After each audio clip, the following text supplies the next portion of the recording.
Hola, bienvenidos una vez más. Hoy vamos a hablar sobre hipertensión arterial.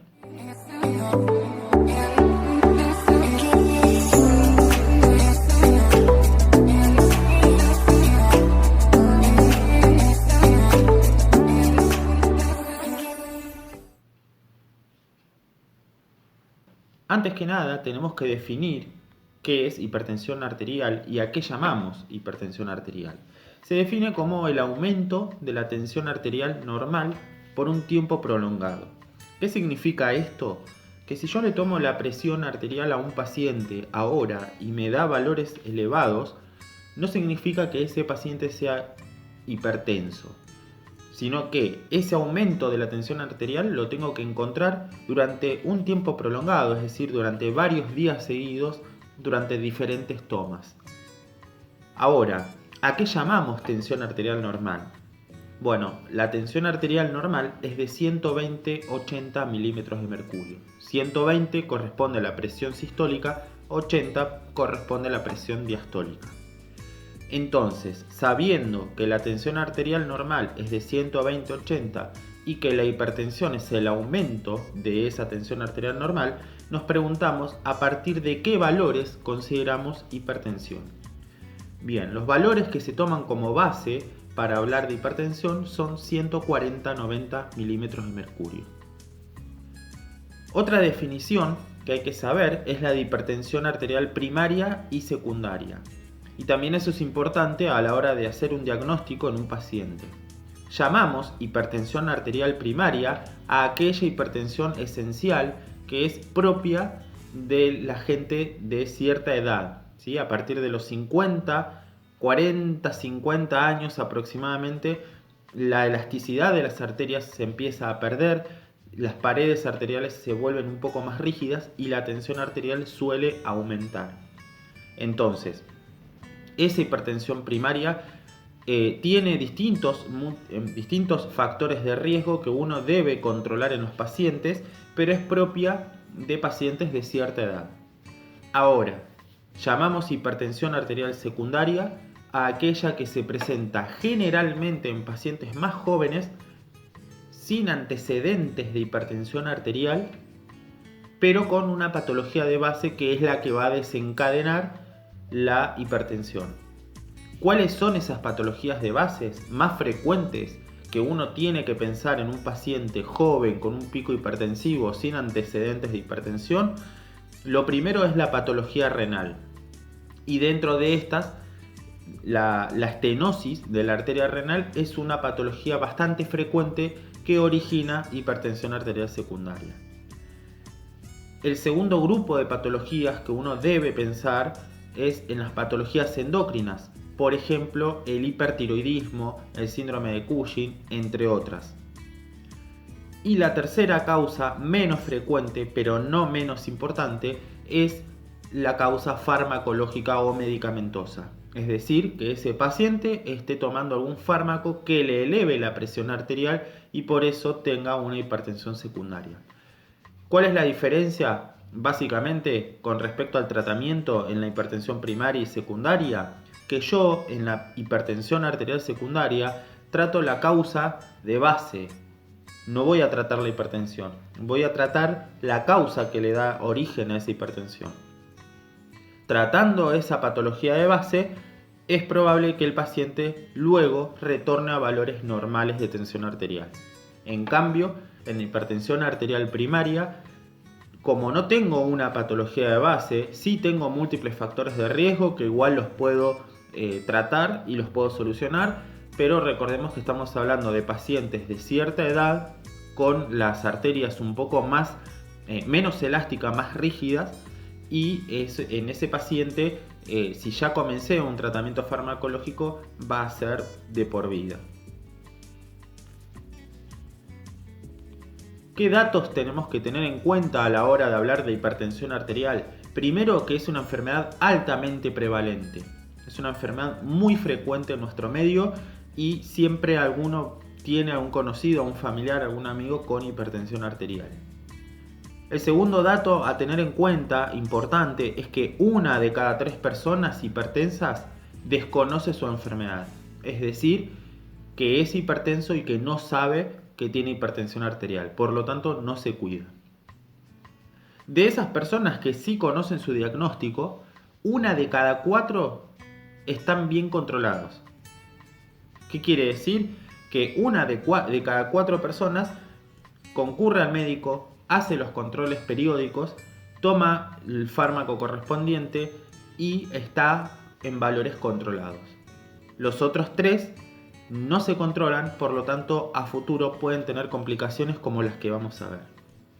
Y como decíamos recién, tenemos múltiples factores de riesgo que podemos tratar y que podemos solucionar. A veces, cuando la hipertensión no es muy alta y el paciente está diagnosticado, podemos, tratando los factores de riesgo, reducir considerablemente los valores de tensión arterial y prolongar un poquito más el periodo para darle un tratamiento farmacológico, ¿sí? Esperar un poco más.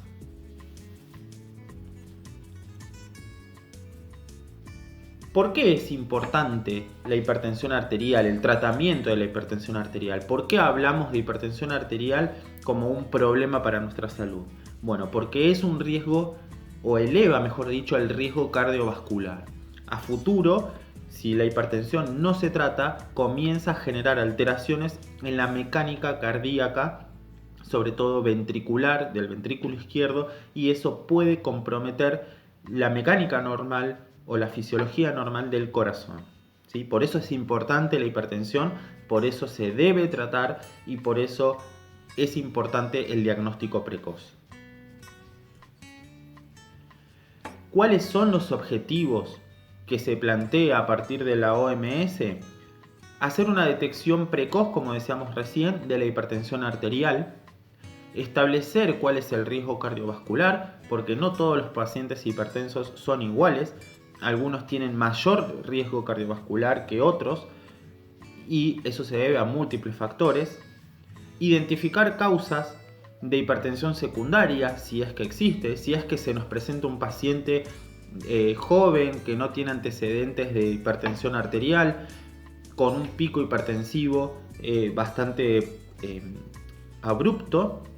Entonces ahí nos tenemos que plantear que no sea una hipertensión secundaria e ir a buscar las causas, ¿sí? Como dijimos recién, la causa renal es la más frecuente, las patologías endocrinas están en segundo orden y la farmacológica en tercer orden, ¿sí? Tenemos que buscar causas de hipertensión secundaria para descartar. Las estrategias que plantea la OMS son la toma de presión arterial en cualquier contexto clínico, es decir, si el paciente concurre a una unidad sanitaria, tomarle la presión arterial. Si una paciente mujer va al ginecólogo a hacerse un control ginecológico, tomar la presión arterial. En cualquier contexto clínico, tomar la presión arterial para que no se nos escapen esos pacientes que son hipertensos y que aún no lo saben. Entonces, el objetivo es hacer un diagnóstico precoz para iniciar un tratamiento precoz y evitar complicaciones a futuro. También se recomiendan 2 mediciones diarias de presión arterial y esto generalmente uno recomienda que sean a la misma hora durante todos los días, es decir, yo puedo tomar la presión arterial a las 10 de la mañana y a las 7 de la tarde, pero todos los días que sea más o menos a esa misma hora. Los pacientes, como decíamos hoy, que tienen una tensión arterial mayor a 130/85 todavía no están en el grupo de pacientes hipertensos, pero están próximos a ser. Entonces es importante que a esos pacientes uno los estudie, que vea cuáles son los factores de riesgo que tiene y que trate de modificarlos. ¿Para qué? Para evitar que ese paciente a futuro sea hipertenso y obviamente evitar las complicaciones que puede tener. La OMS también recomienda el tensiómetro automático para evitar errores. Esto es porque con el tensiómetro manual muchas veces se cometen errores de lectura, lo que nos lleva obviamente a errores en el diagnóstico. Y el tensiómetro de mercurio, como ya sabrán, está prohibido, ¿sí? El mercurio es un compuesto bastante tóxico.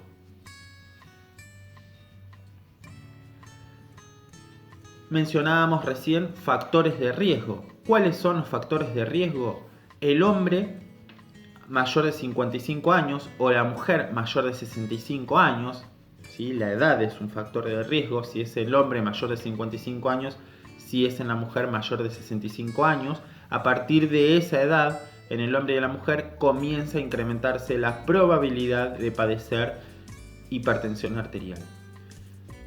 El tabaquismo, obviamente, también es un factor de riesgo modificable porque yo lo puedo modificar. La dislipemia, el sedentarismo son factores de riesgo modificables. No así la edad, como dijimos recién. No es modificable tampoco la historia familiar de enfermedad cardiovascular. ¿Sí? La persona que tiene antecedentes familiares de enfermedad cardiovascular tiene mayores riesgos de padecer hipertensión arterial, entre otras patologías. La obesidad abdominal también es un factor modificable y los factores psicosociales también podrían modificarse, ¿sí? También es un factor de riesgo que uno puede corregir para evitar mayores complicaciones. Acá tenemos una clasificación de acuerdo a los valores. Fíjense que esta es una de las clasificaciones porque si nosotros vemos la guía europea es algo diferente a la guía norteamericana, pero en síntesis más o menos clasifican a la hipertensión casi de la misma manera. Hablamos de una hipertensión arterial óptima, aquella que es menor o igual a 120/80, normal entre 120 y 129 de sistólica, entre 80 y 84 de presión diastólica. Hablamos de presión arterial normal alta al paciente que tiene entre 130 y 139 milímetros de mercurio para la presión sistólica y 85 a 89 para la presión diastólica. Ya entrando en el terreno de hipertensión arterial, el grado 1 leve es aquel que presenta 140 a 159 de sistólica y de 90 a 99 de diastólica. El grado 2 o hipertensión moderada es aquella que presenta entre 160 y 179 milímetros de mercurio para la presión sistólica y 100 a 109 para la diastólica. Y la hipertensión arterial grado 3 o severa es la que presenta mayor o igual a 180 de sistólica, 110 de diastólica. Y después tenemos otra entidad que es la hipertensión arterial sistólica aislada, aquella que presenta solamente un aumento de la presión, como dice el nombre, sistólica, mayor a 140, pero la diastólica está en valores normales, está menor de 90.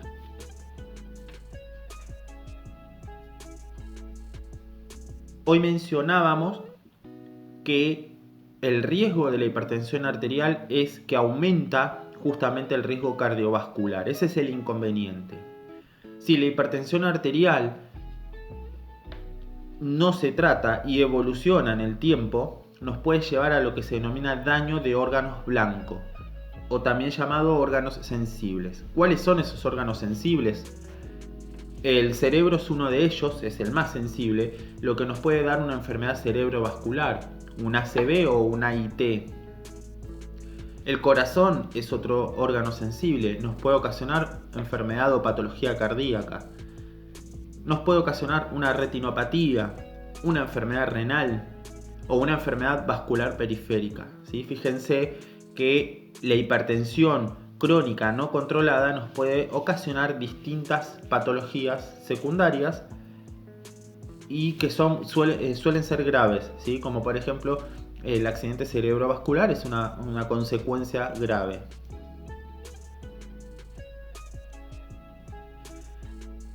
¿Cómo se hace o cómo se encara el tratamiento en un paciente hipertenso? Lo primero que tenemos que hacer, obviamente, como dijimos hoy, es clasificar o establecer cuál es el riesgo cardiovascular, porque no todos los pacientes hipertensos tienen los mismos valores y no todos son iguales. Esto es muy personalizado. Pero lo que sí está comprobado que es importante el tratamiento o los cambios en el estilo de vida en ese paciente. Fíjense que acá tenemos una tabla donde nos muestra el cambio en el estilo de vida y la cantidad de milímetros mercurios que podemos descender.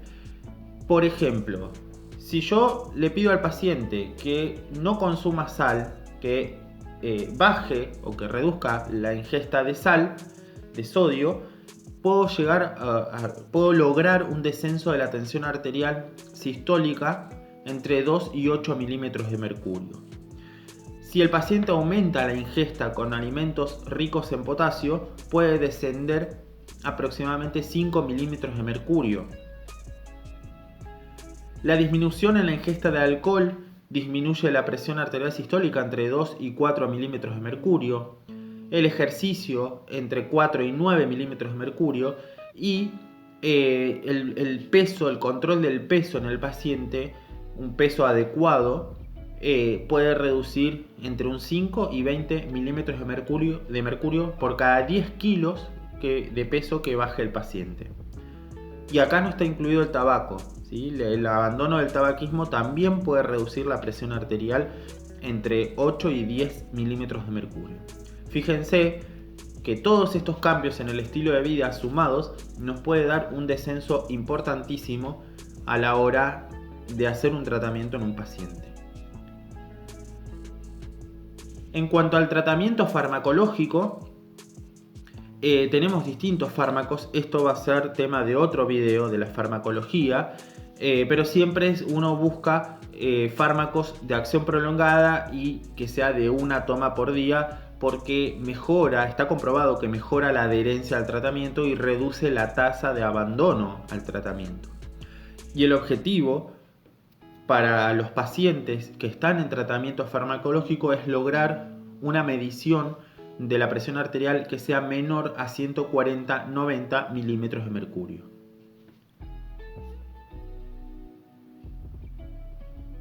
Como fármacos disponibles, contamos con distintas familias farmacológicas. Nos podemos adelantar al video que va a tratar sobre este tema y mencionamos los bloqueantes del sistema de renina-angiotensina, por ejemplo los IECA.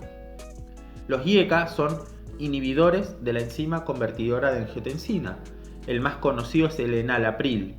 Como alternativa tenemos los ARA2, antagonistas de los receptores de angiotensina 2.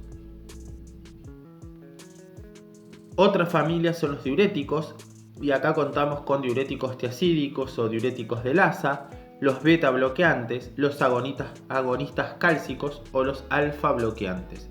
Son distintos grupos farmacológicos con los cuales contamos para el tratamiento de estos pacientes. Bien, capítulo aparte es la hipertensión en la mujer embarazada. En la mujer embarazada se nos pueden presentar diferentes situaciones. Podemos tener una hipertensión gestacional, que es aquella que se origina o aparece con la gestación durante el embarazo. Podemos tener una mujer embarazada con una hipertensión crónica, es decir, que la mujer ya venía de antes con hipertensión, quizás no lo sabía. O podemos tener una preeclampsia, que ahora vamos a ver cómo lo definimos. ¿Cómo sabemos si una mujer embarazada tiene una hipertensión gestacional o es una hipertensión crónica? Bueno, fíjense en este cuadro sencillo y simple de entender que la hipertensión arterial gestacional es aquella que aparece después de las 20 semanas de gestación. No tiene proteinuria, es decir, que no pierde proteínas por orina. Esto nos indica que no hay daño renal.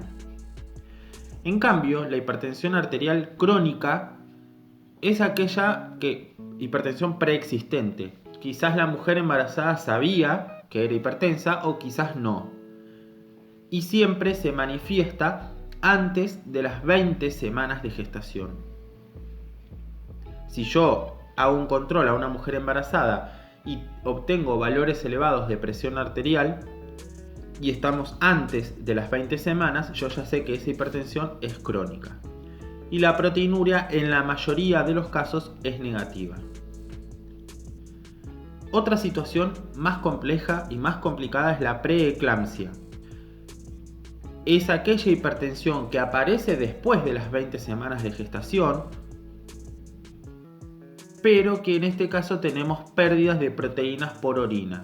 Tenemos una proteinuria, lo cual indica que hay daño o alteración renal. Y una preeclampsia sobreimpuesta es aquella que se presenta en cualquier momento de la gestación, puede ser antes de las 20 semanas, pero que también tenemos pérdidas de proteínas, también hay proteinuria. Es decir, una mujer embarazada antes de las 20 semanas, si tiene hipertensión y no tiene proteinuria, hablamos de una hipertensión crónica. Si tiene hipertensión y tiene proteinuria, hablamos de una preeclampsia sobreimpuesta.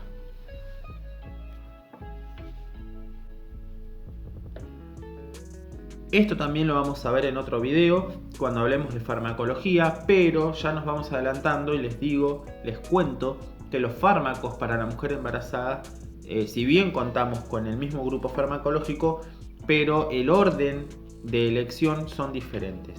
Como primera línea, en este caso tenemos la alfa-metildopa, es el fármaco de elección para el tratamiento de una mujer embarazada con hipertensión.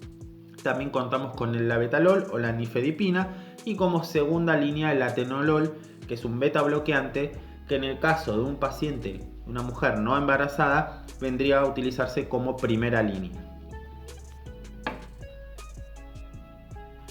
Bien, esto ha sido todo por hoy. Hipertensión arterial, un tema sumamente prevalente, sumamente importante. Espero que les haya gustado. No se olviden de suscribirse al canal, activen la campanita, dejen comentarios qué les pareció el video o si tienen alguna sugerencia, y también pueden comentar alguna experiencia con pacientes de hipertensión arterial. Muchas gracias.